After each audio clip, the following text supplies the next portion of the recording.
Welcome to all of you. My today's lecture is types of RNA and ribosomes. First, I would like to introduce my topic with RNA, that is ribonucleic acid, which is one of the three major macromolecules along with DNA and proteins that are essential for all known forms of life. Like DNA, RNA is made up of a long chain of components called nucleotides. Each nucleotide consists of a nucleobase, sometimes called as nitrogenous base, a ribose sugar and a phosphate group. The sequence of nucleotides allows RNA to encode genetic information. For example, some viruses use RNA instead of DNA as their genetic material. And all organisms use messenger RNA, mRNA, to carry the genetic information that directs the synthesis of proteins. Like proteins, some RNA molecules play an active role in cells by catalyzing biological reactions, controlling gene expression, or sensing and communicating responses to cellular signals. One of these active processes is protein synthesis, a universal function whereby mRNA molecules direct the assembly of proteins into ribosomes. The process uses transfer RNA molecules to deliver amino acids to ribosomes, where ribosomal RNA links amino acids together to form proteins. The chemical structure of RNA is very similar to that of DNA. The two differences: RNA contains the sugar ribose, while DNA contains slightly different sugar deoxyribose, a type of ribose that lacks one oxygen atom, and RNA has the nucleobase uracil, while DNA contains thymine. Uracil and thymine have similar base pairing properties. Like DNA, most RNA molecules are single-stranded. Single-stranded RNA molecules adopt very complex three-dimensional structure since they are not restricted to repetitive double helical form of double-stranded DNA. RNA is made within the living cells by RNA polymerases, enzymes which act to copy a DNA or RNA into a new RNA strand through processes known as transcription or RNA replication respectively. Now ribosomes. Ribosomes are cytoplasmic granules composed of RNA and proteins, at which protein synthesis takes place. They were first observed by Palade in the electron microscope as dense particles or granules. Upon isolation, they were shown to contain approximately equal amounts of RNA and protein. There are two types of ribosomes in the living organism: the eukaryotic 80S and prokaryotic 70S ribosomes. The subunits of 80S ribosomes are 60S and 40S units, whereas 70S have 50S and 30S subunits. Prokaryotic and eukaryotic subunits do not differ in any fundamental way. Both perform the same functions by the same set of chemical reactions. The genetic code is same in all the living organisms, and it has been demonstrated that eukaryotic ribosomes are able to translate bacterial mRNAs correctly. Eukaryotic ribosomes are much larger than that of prokaryotic ones, and most of these proteins are different. Antibiotics such as chloramphenicol inhibit bacterial but not eukaryotic ribosomal activities. Protein synthesis by eukaryotic ribosomes is inhibited by cyclohexamide. Mitochondrial and chloroplast ribosomes resemble those in bacteria. Now, the types of RNA and their description. There are three main types of RNA: mRNA, tRNA, and RNA. These are discussed as under. Messenger RNA, that is also symbolized as mRNA, is a molecule of RNA encoding a chemical blueprint for a protein product. mRNA is transcribed from a DNA template and carries coded information to the sites of protein synthesis. Here, nucleic acid polymer is translated into a polymer of amino acids, a protein. In mRNA, as in DNA, genetic information is encoded in the sequence of nucleotides arranged into codons. Each codon encodes for a specific amino acid except the stop codon that terminates protein synthesis. This process requires two other types of RNA: transfer RNA that mediates recognition of codon and provides the corresponding amino acid, while ribosomal RNA, that is also called rRNA, is the central component of the ribosome's protein manufacturing machinery. The brief existence of an mRNA molecule begins with a transcription and ultimately ends in degradation. During its life, the mRNA molecule may also be processed, edited and transported prior to translation. Eukaryotic mRNA molecule often requires extensive processing and transport, while prokaryotic molecules do not. The short-lived, unprocessed or partially processed product is termed as premature mRNA. Once completely processed, it is termed as mature mRNA. A fully processed mRNA includes 5' cap, 2 UTR regions, coding regions and a poly-A tail. Poly-A tail means polyadenine tail. Now we will describe these components of mRNA in detail. 5' cap. The 5' cap is a modified guanine nucleotide added to the front 5' end of the premature mRNA. This cap helps in the recognition and proper attachment of ribosomes, protection from 5' exonucleases. It is also very important for other essential processes such as splicing and transport. Coding regions. Coding regions are composed of codons which are coded and translated into proteins by the ribosomes. Coding regions begin with the start codon and ends with a stop codon. Generally, the start codon is AUG triplet and the stop codons are UAA, UAG and UGA triplets. Untranslated regions or UTRs are sections of the mRNA before the start codon and after the stop codon that are not translated, termed as 5' untranslated regions and 3' untranslated regions respectively. These regions are transcribed with the coding region and thus are exonic as they are present in the mature mRNA. Several roles in gene expression have been attributed to the untranslated regions, including mRNA stability, mRNA localization and translational efficiency. The ability of a UTR to perform these functions depend on the sequence of UTR in different mRNAs. The stability of mRNAs may be controlled by these UTRs due to their varying affinity for RNA degrading enzymes called ribonucleases and for the proteins that can promote or inhibit RNA degradation. Proteins that bind either 5' or 3' UTRs may affect translation by influencing the ribosomal ability to bind to the mRNA.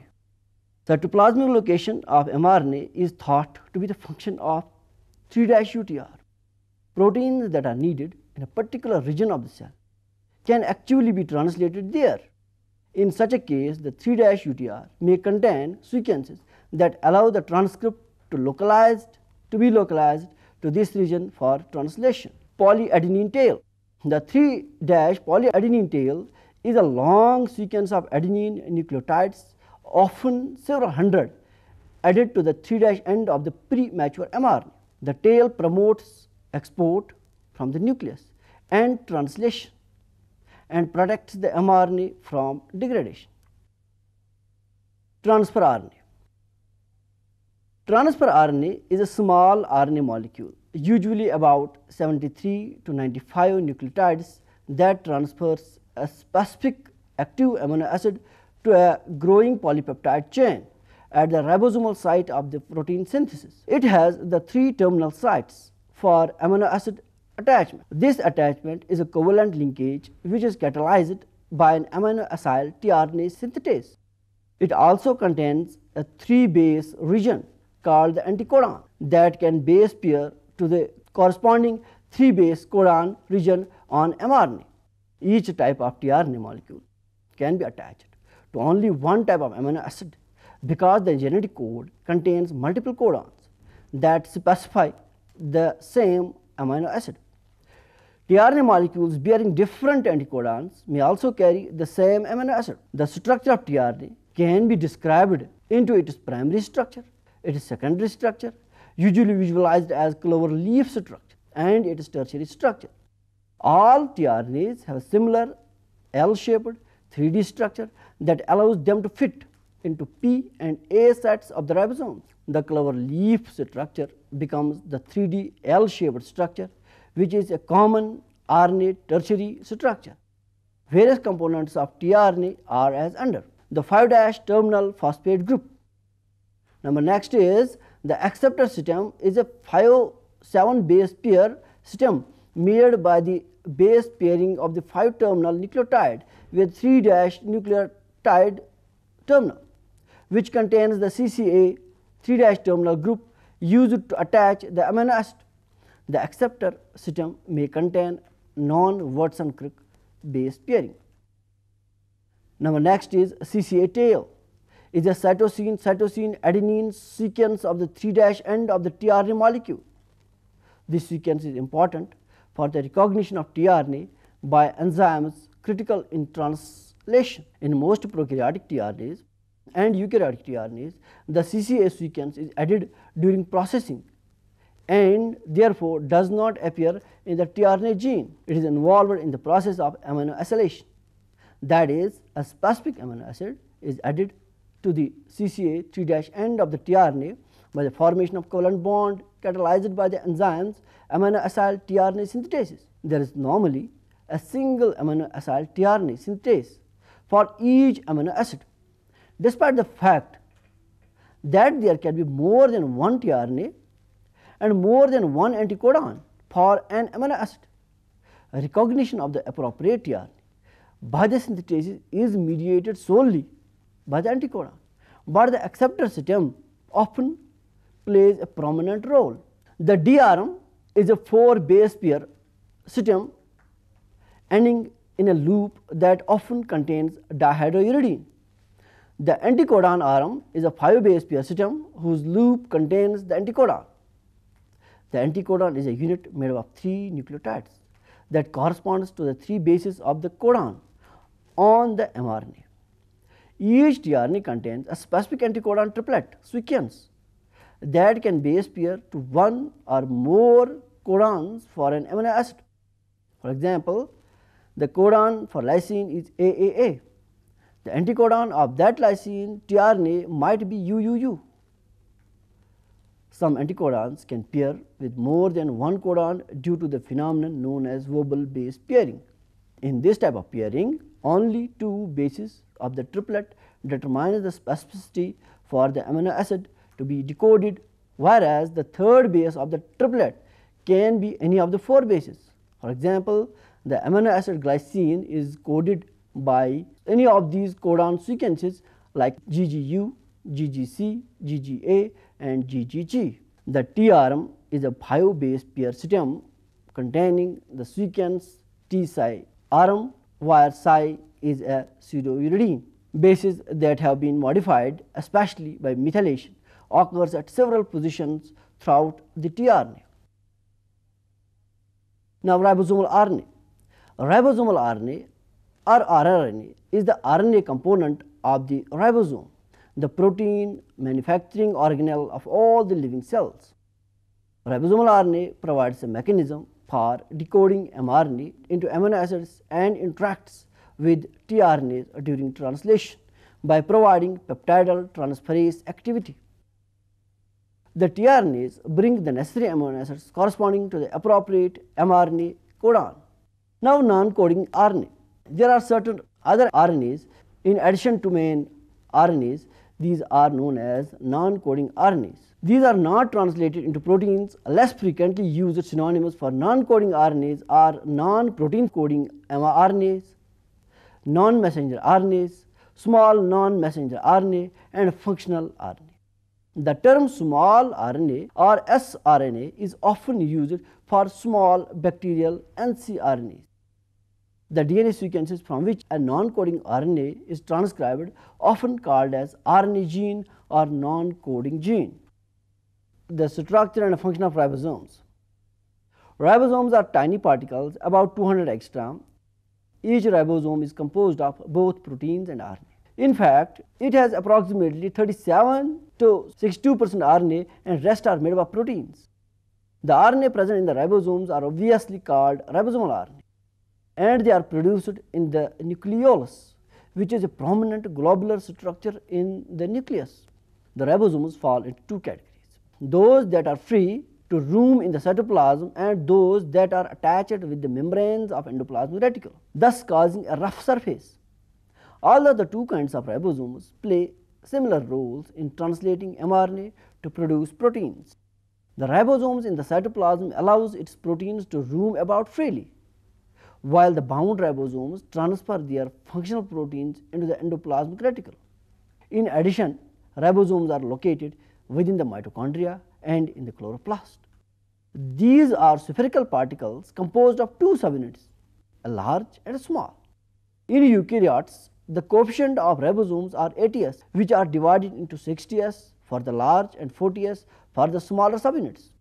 The 60s contains 28s RNA with a small fragment 5.8s that is attached non-covalently and can be released upon heating, and very small 120 nucleated 5s RNA. Whereas the 40s subunit, it has only a single 18s RNA. In prokaryotes, however, the large and the smaller subunits are 50s and 30s, making a total of 70s respectively. The 50s has two types of RNAs, a 23s and a 5s. It also has 32 different proteins. On the other hand, the 30s contains a single 16s RNA and 21 different types of proteins. The 50s and 30s refers to the sedimentation coefficient of the two subunits. This coefficient is a measure of the speed with which the particles sediment through a solution which spun in an ultracentrifuge. Thus, the particles with larger coefficient would centrifuge and settle much faster since it has more mass than the particles with a smaller coefficient. During protein synthesis, ribosomes line up along the mRNA and form a polysome, also called a polyribosome. The mRNA is aligned in the gap between the two ribosomal subunits. It is possible that the nascent peptide chain grows through a channel or groove in the large ribosomal subunit. Up to 30 ribosomes can attach to one strand of mRNA to form amino acid chains, thus leading to protein formation. Ribosomes act as a backbone during translation in the protein synthesis. Each ribosome contains the P site and A site for tRNA binding. The ribosome molecules allow growing polypeptide chain to emerge from the back of the surface. Thus, it is situated perpendicular to mRNA chain. Ribosomes have a tertiary structure and make up a large part of the cells in many species, which leads to protein manufacturing. For example, in E. coli bacteria, they make up about 1/4 of the total cell mass. Now, the students will describe the function of these ribosomes. The ribosomes play a very important role in protein synthesis, which is the process by which the proteins are made from the amino acids. Without the ribosomes, the message would not be read. Thus, proteins could not be produced. Therefore, ribosomes play a very important role in protein synthesis. The ribosomes are the primary agents in the process of translating the mRNA into the specific amino acid chain, which consists of two subunits. These subunits are made up of ribosomal RNA, together contains up to 82 specific proteins assembled in a precise sequence. The ribosomal subunits must be put together in an extremely precise position and sequence. This assembled ribosome displays a series of small grooves, tunnels, and platforms where the function of protein synthesis occurs. There are the active sites, each dedicated to one of the tasks required for translation of mRNA into proteins. Proteins being synthesized for export out of the cell are made up of ribosomes attached to rough endoplasmic reticulum. In contrast, proteins for use by the cell are generally made in the cytoplasm by free ribosomes. Several of these free ribosomes may attach to a single mRNA molecule. giving rise to the polyribosome or polysome. Protein synthesis takes place on the polyribosomes, where ATS ribosome associate with an mRNA coding for a given protein. The number of ribosomes associated in the polysomal chain depends upon the size of mRNA. This is also associated with the size of proteins that is being synthesized. Transfer RNAs are also bound to the ribosomes. There are quite a few factors involved in the formation of initiation complex. These include GTP, methionine tRNA, and initiation codon in mRNA, ATS ribosomes, and 3 protein factors. The process of protein synthesis begins with the capture of the tRNA, which is carrying an amino acid, by an initiation factor. This binds to the small ribosomal subunits, which occupies one of the active sites in the ribosomes, the P protein site. This initiation complex recognized and binds to the 5' end of the mRNA molecule and slides down to the initiation codon, which is always an AUG sequence of an amino acid. The large subunits of ribosomes now join the complex. tRNA is now brought into the ribosome by the elongation factor. If the anticodon of the tRNA pairs with the next codon of the message, the tRNA occupies a site, acceptor site of the ribosome. This positions the second amino acid adjacent to the initiation methionine.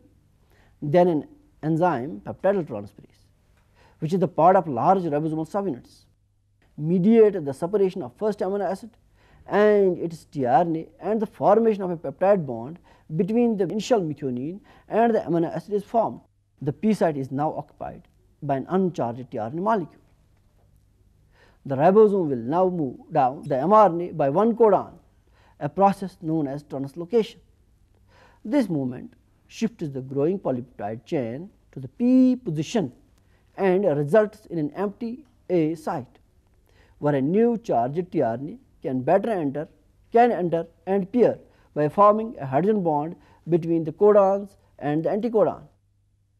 Now, the uncharged tRNA that previously occupies the P position is booted out of the ribosome and will be recharged and recycled by the cell. The energy needed for this process is supplied by the hydrolysis of guanosine triphosphate GTP. This process then continues along the length of mRNA until the first codon is encountered. At that point, the action of termination factor releases the completed protein from the last tRNA and the ribosome dissociates into its component parts. Dear students, this way we have completed our lecture. I hope all of you have liked it. Thank you.